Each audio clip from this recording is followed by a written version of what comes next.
I am so excited to be here. I was mentioning earlier, I've always wanted to go to KM World. I've lived in DC or around the area for about 15 years, and something always came up. And somehow this year it just happened, and I am so happy. I've been learning so much in the past few days.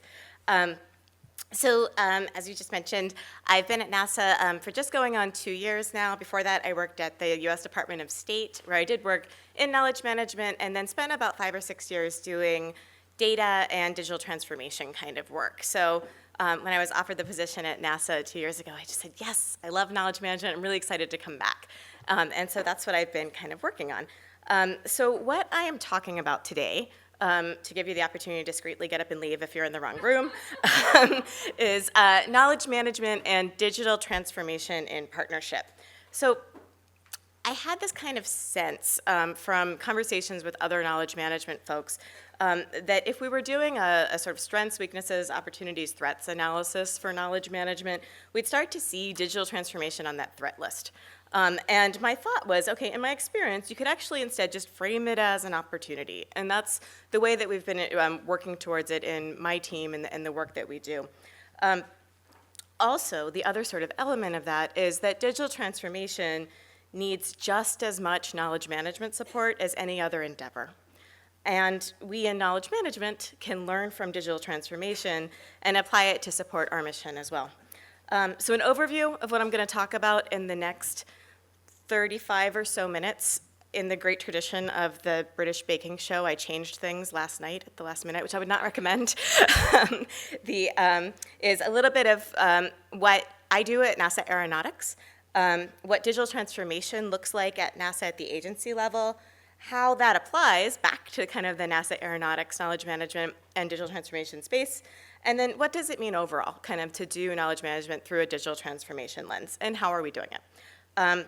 One caveat, I do work at NASA, it is amazing. I work very closely with people who do artificial intelligence and autonomy and high-end computing and other really fascinating things. This is not that. This is instead what I'm going to be describing mostly is a number of people working very hard to try to pull together kind of the support we need to achieve our mission. So not the holodeck, but what's really exciting about it, I think, is that it's something that's transferable to other areas as well. And if you need to use this for any reason, you can say it's NASA tested, and that works out well. So first, a little bit of orientation. This is just checking the room. Raise your hand if you knew that NASA works on airplanes. Seems about right. It's like a quarter of the room. So NASA is actually, Aeronautics is the first A in NASA, that's what I like to say. It has a very long history, going back to when it was at Langley Field as the National Advisory Committee on Aeronautics. And what we do in the aeronautics mission for NASA is explore technologies that reduce aircraft noise and fuel use, get you gate-to-gate safely and on time, and transform aviation into an economic engine at all altitudes. So we are with you when you fly. That is our tagline. Every US aircraft and US air traffic control tower has NASA-developed technology on board to reduce noise, delays, fuel use, and emissions. What we see when we look around at the world is a new global aviation system is emerging, and that's built on these technologies that are pioneered by NASA. It's advanced by new companies. It's driven by very steady US investment. And those investments in NASA's cutting-edge research, what you see on the screen here, they support US global leadership. And so that's an advanced air mobility system that's all electric, autonomous, and environmentally friendly to move commuters and packages. I refer to this as the Jetson cars. It's very exciting. There's also transformed aircraft built by US industry that move more sustainably, so that's the electric propulsion area. A revolutionary travel option made real, that's the idea of quiet supersonic flight. And then a transformed airspace system to support all those new vehicles. If you're going to start introducing those things into our national airspace, we need to make sure that every flight is safe and secure. So again, NASA is with you when you fly. I should also note, I am mostly going to be talking just within NASA Aeronautics, and I'll explain a tiny bit more about what that means. NASA as an agency has also been very highly recognized for our knowledge management work. It's a very highly federated model, so we work very closely together across the different missions and across centers. But it's also interesting because the ways that we approach it sometimes differ really greatly depending on those missions. So, mission first.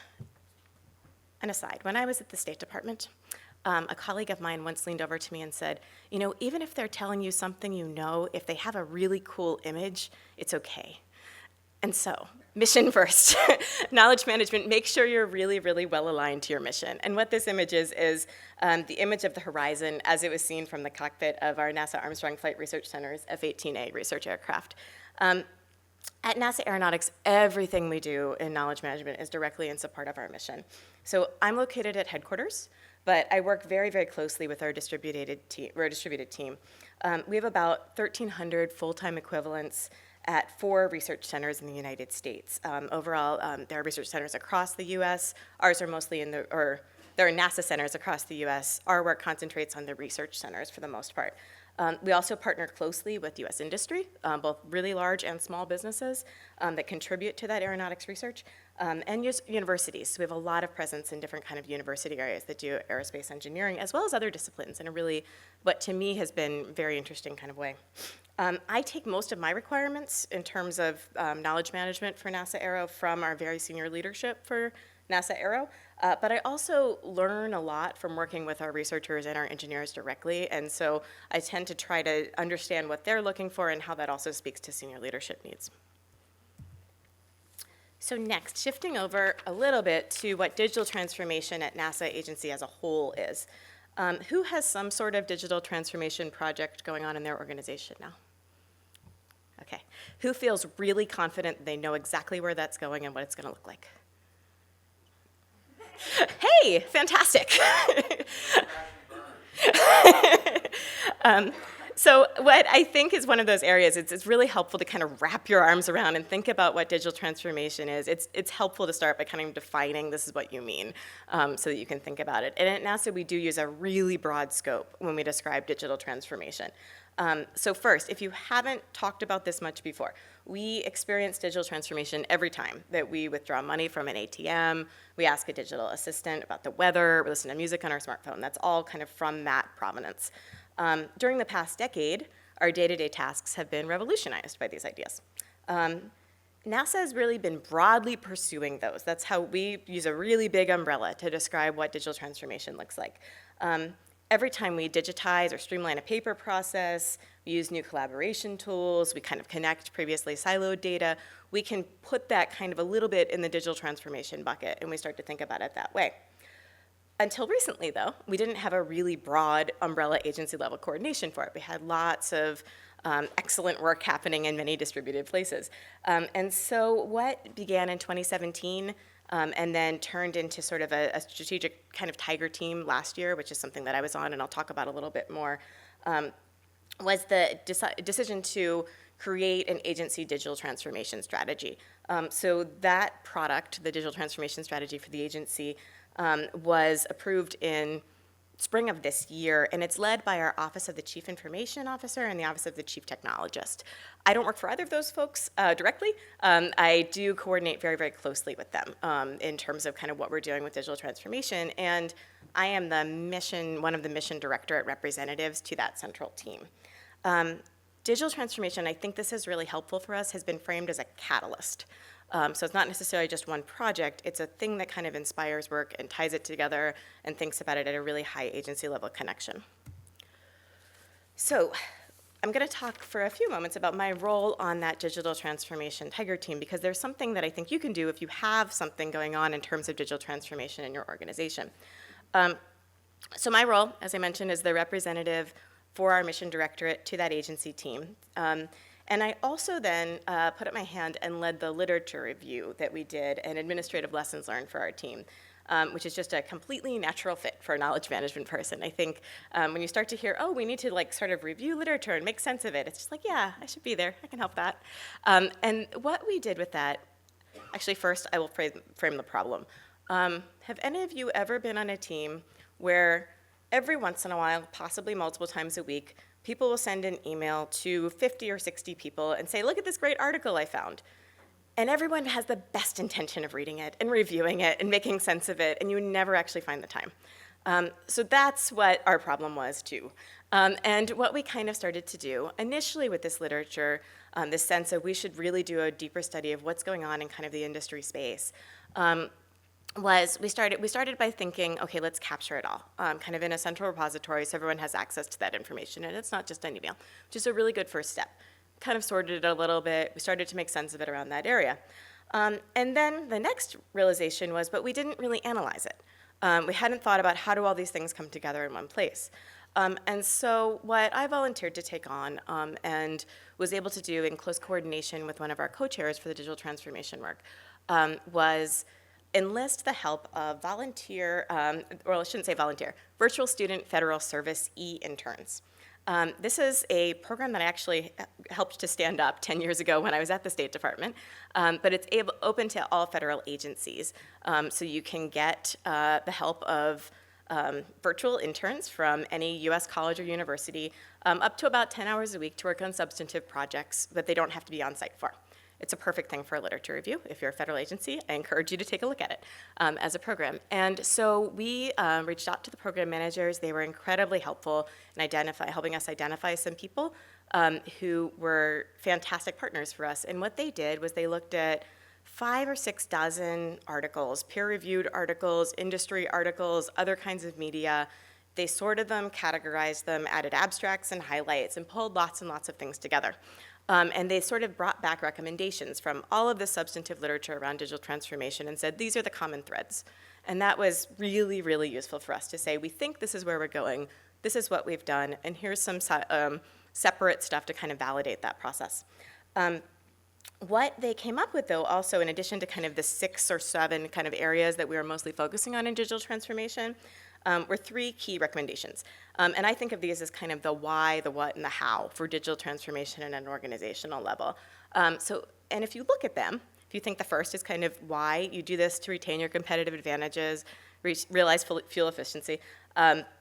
What is kind of the align your roadmap with the priorities of leadership, and then how, cultivate your culture through continuous improvement. Those sound a lot like knowledge management to me. And so what we kind of came to was these can be really, really complementary areas. They might not always be one-to-one, but there's lots of places where we're really speaking towards the same goal. So if we can try where we can to line them up and make sure they're in conversation with each other throughout, that could be really helpful to us. So if we can agree that these goals are similar, then we can start applying, at least in our case with NASA Aeronautics, that why, what, and how to our knowledge management approach. So going back into knowledge management. This is really our governance model for NASA Aeronautics knowledge management, what you see kind of here. We have a knowledge management steering group which leads and provides strategy at the mission level for aeronautics as a whole.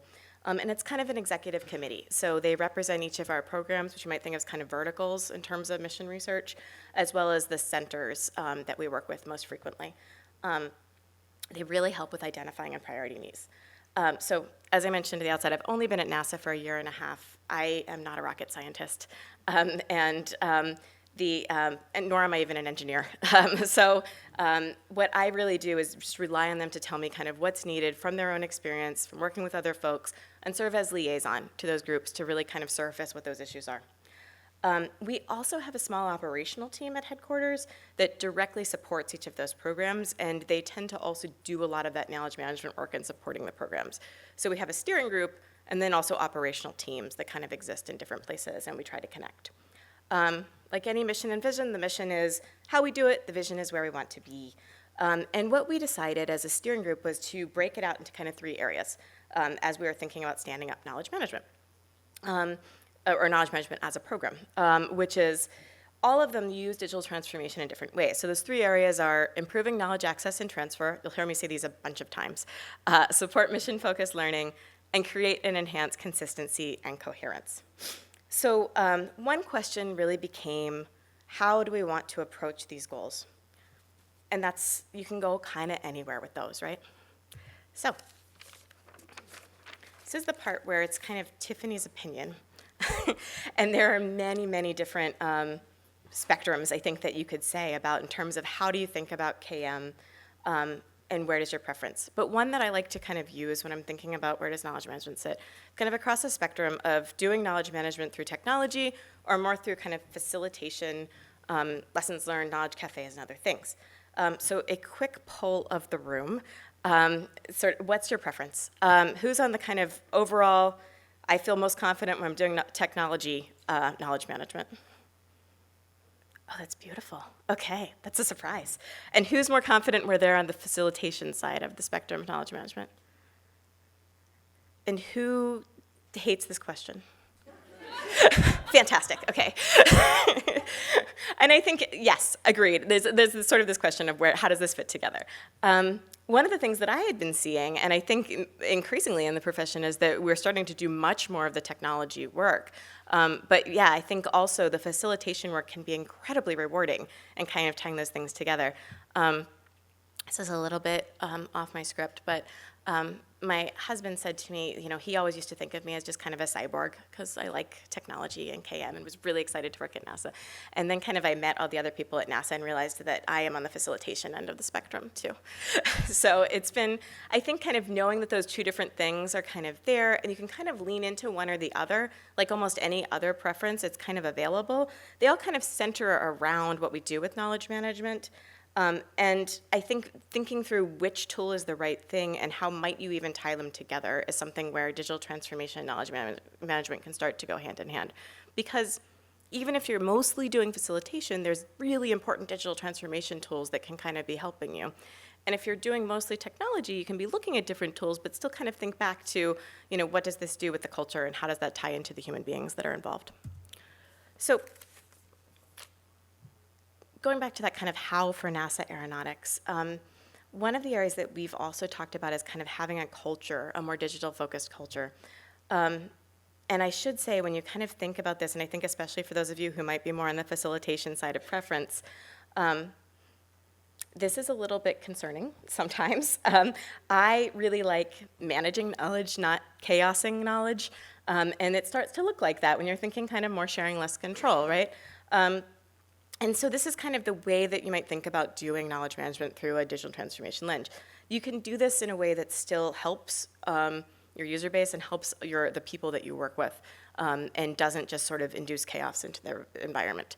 One of the areas that I kind of want to highlight a little bit on that is that focusing more on participation and direction and less on kind of clear direction is not to me necessarily counter governance or specifications in terms of balancing those things. Governance for us is very helpful to kind of say, this is the thing that gives you the permission, it's the thing that gives you the authority to work in this space, but you don't need to specify down to the specific granular level how to do that. And so that's kind of how we've been balancing that out. So this is a picture from the Albuquerque Hot Air Balloon Festival, the International Balloon Festival in Albuquerque. It's one of my favorites. So I've never been, but I'm hoping one day to go. Going back to those three goals, which I'll talk about a little bit more. Improving knowledge access and transfer, supporting mission-focused learning, creating and enhancing consistency and coherence. Our KM program had a pretty good sense of wanting to use all these different knowledge management tools, but try to do it in a way that also leveraged digital transformation. There were some other areas that we also wanted to adopt as we were standing up the program. And so those two really key ones for us were human-centered design and then agile development. And they're all sort of in conversation with each other: knowledge management, digital transformation, human-centered design, and agile. What was really powerful for us was first really understanding and thinking about the people who do the work and how to tie it together and get them the information they need to do their jobs. And then also be more actively iterating to the extent that we can.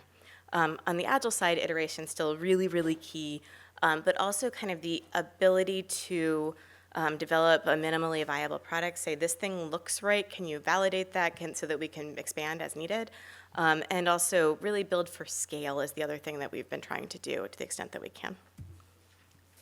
All right, so I'm going to transition here to some campfire stories about how we've approached knowledge management through a digital transformation lens, and then conclude with a few specific examples of how we've aligned digital transformation projects into our knowledge management strategy. This is notional. It's not, this, I should say this image, the understand the environment one. I haven't seen this yet, but one day. First about understanding the environment. Think of this as a cultural and digital environment kind of overlay that you can do together. So this is the key question that I like to ask for really any organization I've worked with. When I was at the State Department and did knowledge management, I did a lot of consultations with our embassies and offices and things as well. And so this question that is really helpful to me is, what are the characteristics of this organization that set it apart? So I will repeat that because I think it's really important, is what are the characteristics of this organization that set it apart? Because those are the things you can use to start to kind of build from what you have, and also first do no harm as you're starting to pull things together. So what I found with NASA Aeronautics were some really important strengths. So the first one, knowledge. Knowledge itself is incredibly high value at NASA. It's something that people look to us for. It's also something we look to each other for. We are also required by law to share our information from the original National Aeronautics and Space Act, that what we learn, we share with the public.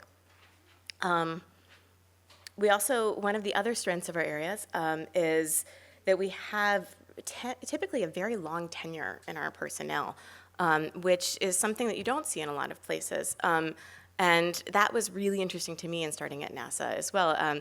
When I met one of my colleagues, he said something to me along the lines of, oh, I'm the other new person. I've been here only 12 years. I was like, oh, that's great. That's not new, but okay. And so kind of thinking about what does that mean? What does it look like when there is turnover, and how can you kind of equip for that and help with it?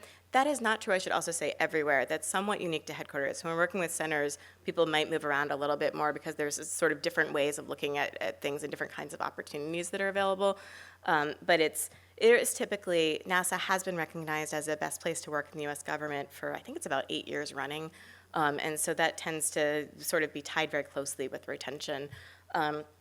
We have a really highly motivated workforce. We have folks that have worked on one problem for 20 to 30 years, and the problem has evolved, and they've learned something, and they just sort of keep diving in. And I think you tend to see that in a lot of research organizations, but it's something that's really empowering to me to be thinking about with our workforce. And the other thing that I noticed was very, very unique about the NASA Aeronautics workforce was an acknowledgement of the history of others' experience. So I was talking to someone, this was probably the third or fourth week that maybe I was in my job, and they sort of said, oh yeah, it's really fantastic to have Lisa on the team because she does this risk management work based on that kind of background that she had. And 10 years ago, she worked on the space side, and then like 15 years before that, she also was an intern that did this other piece, and that was just, it turned out that was a really common thing. People kind of knew how your entire sort of history of work might contribute to your ability to contribute to a problem. They had these really strong mental models kind of each other. And so one of the things you hear a lot about is kind of how might you surface expertise. And what I found was they already know it. I don't necessarily need to start documenting it. We might think about doing some elements of that. But if you've worked with someone and you've built trust and you've found credibility over time, one of the things that they really found was kind of they had that. And so they worked kind of together in that space. The challenges, though, were the geographic distribution. We have a lot of people that work on things from many, many different centers across the United States, as well as with industry partners, and that can make it tricky to kind of figure out who knows what if you haven't met those other people before, if you never had that conversation about what they did for the past 8 to 10 years. And also we have some really, really specialized knowledge. So it's entirely possible that there is one person in the NASA Aeronautics workforce who is the only person who has expertise in one area, literally the only person. And so kind of thinking through what does that mean around kind of how to capture that specialized knowledge and tie it together has been one of the areas that we have tried to start to prioritize in our knowledge management efforts. I'm going to shift a little bit over to digital transformation then when we did this environmental scan. And I should say we conducted this through sort of a set of quantitative as well as just conversations.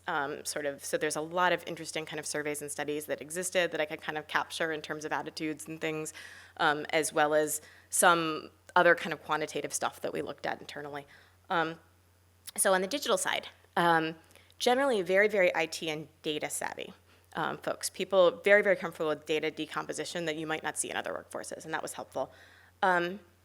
They needed overall to see the value in something, but they're very, very willing to experiment with information technology, which might not exist everywhere, I think. And I should say that was sort of generation neutral. Everyone was sort of generally willing to try something, and I think that comes from a research culture. And then the tools that we deploy just couldn't get in the way of our mission. They had to be seamless for people. If we were going to introduce something new, it wasn't something that could be disruptive to them in a bad way. It had to be disruptive in a good way. So that was something that we thought about a lot. So that's kind of our overall sort of set of environmental factors that our team started to put together to kind of illuminate those team goals. Again, knowledge access and transfer, supporting mission-focused learning, and then consistency and coherence. So I'm going to shift over here to, these are computers, back when they were humans, reading from the manometer board of the 16-foot wind tunnel at Ames in the 1960s. So with all those things in mind, when we were thinking about knowledge access and transfer, what I found was he had a really remarkable 20-year history of documentation centrally located. And no one could find anything. So, or they could find some things. They knew how to do their jobs, but it wasn't always well organized. It could be frustrating, especially for search, and it made things a little bit difficult.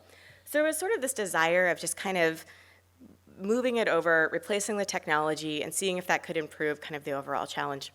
And what I suggested and that we are now taking on is what I refer to as the love it or list it approach to documentation. So if you're not familiar with home and garden television, it's this idea that kind of you can either really refresh your house and make it beautiful, or you can just move to a new house entirely.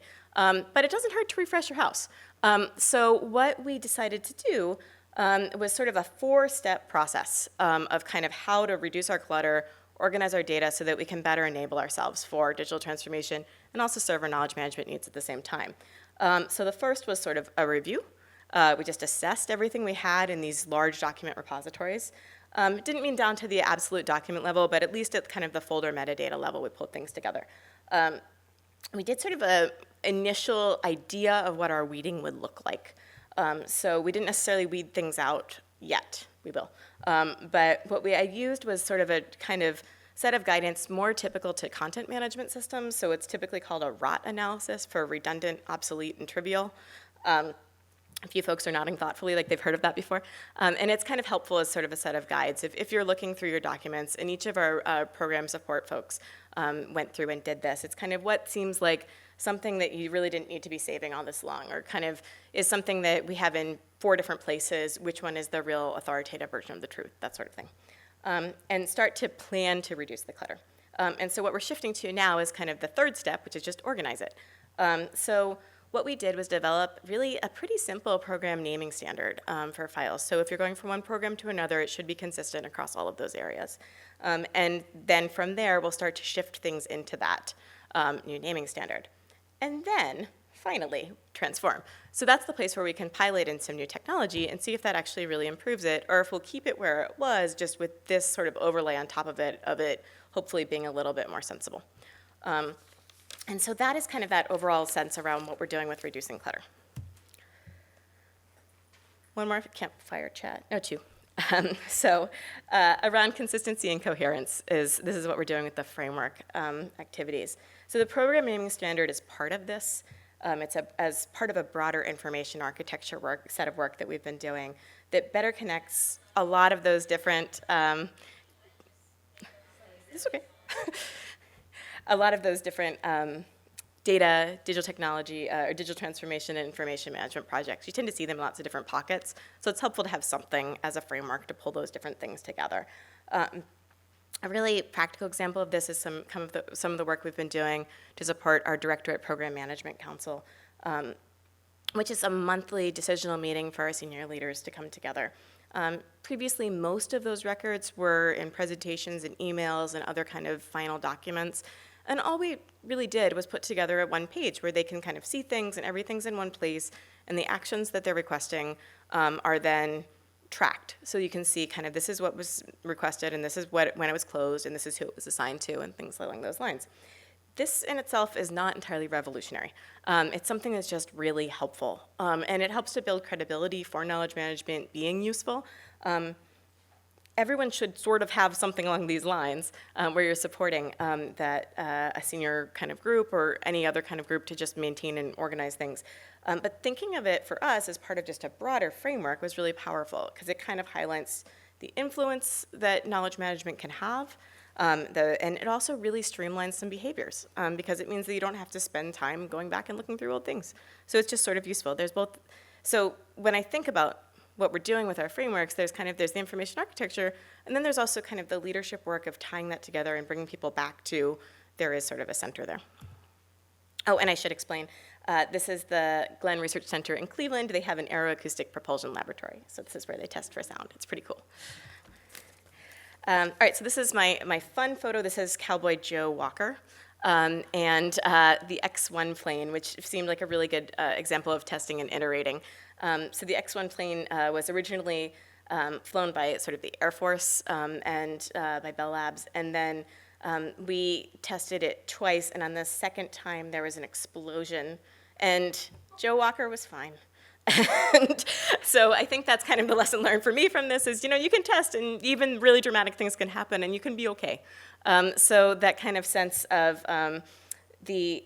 that final kind of big knowledge management, digital transformation practice for us was launch small, learn, fix, iterate, and do very rapid iterations where we can. So I mentioned the e-intern process before. We also have a new group of e-interns who are very excited and fantastic that just started with us in September, focusing more on our research portfolio and supporting primarily also kind of published literature and trying to make sense of what's out there. So that we've given them kind of different things of, because NASA makes so much information available to the public, sometimes it would be helpful for us to go back and retrieve it and figure out what we said and where and how it all ties together.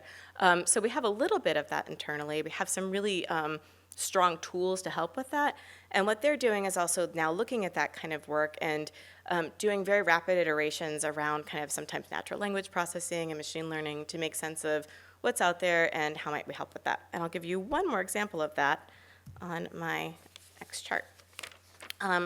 So what you see here is our initial results around kind of digital transformation work that contributes to our knowledge management goals. So again, these are the three main knowledge management goals. The big digital transformation idea is standing up an intranet that was structured to scale for our whole workforce.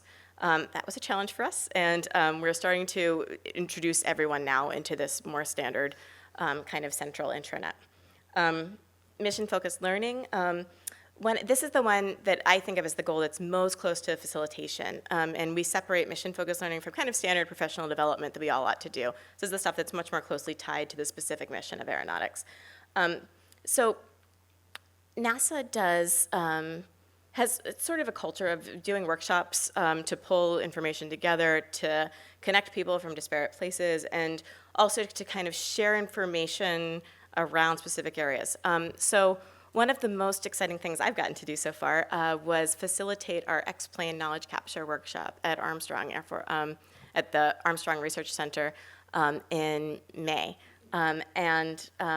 What we did there was had a couple days to talk through kind of the history of how we do primarily experimental research, not just X-planes, but broadly sort of experimental research, and how we manage those projects and how it ties together. And we built a lot of relationships there. We had 60-something attendees, had a lot of conversations. We pulled together some initial kind of ideas. And one of the challenges sometimes of doing this sorts of facilitation is what comes next. So what we pulled out of it was 400 pages of transcripts of those conversations. And now we have our e-interns looking at those transcripts, and they're very excited to do it, which is great because they're focused on aerospace engineering and international business and other things, which are just really good kind of alignment for being interested in what we talk about in this area, and starting to make sense of what's in there so that we can kind of pull from it and not just hand over a 400-page transcript to someone to say, this is what you need to know about X-planes, it'll be great. So that's been a really nice kind of test of what can we do in analyzing this information in a useful way. And then the third area, around consistency and coherence. I spoke about most of these initially. We are working also on kind of lexicons and reference data, so new digital transformation efforts can start to kind of tap into those reference data structures. So in summary, across these three areas, we've done some traditional knowledge management, but we've also really leveraged digital transformation as a catalyst to accelerate our progress and our value. This is not unique to NASA. I've said that a few times. I think anyone can do that. And my hope is that kind of through this way of thinking, we can be really better equipped as a conversation to start to kind of work through this together, and we can learn from each other. So thank you very much.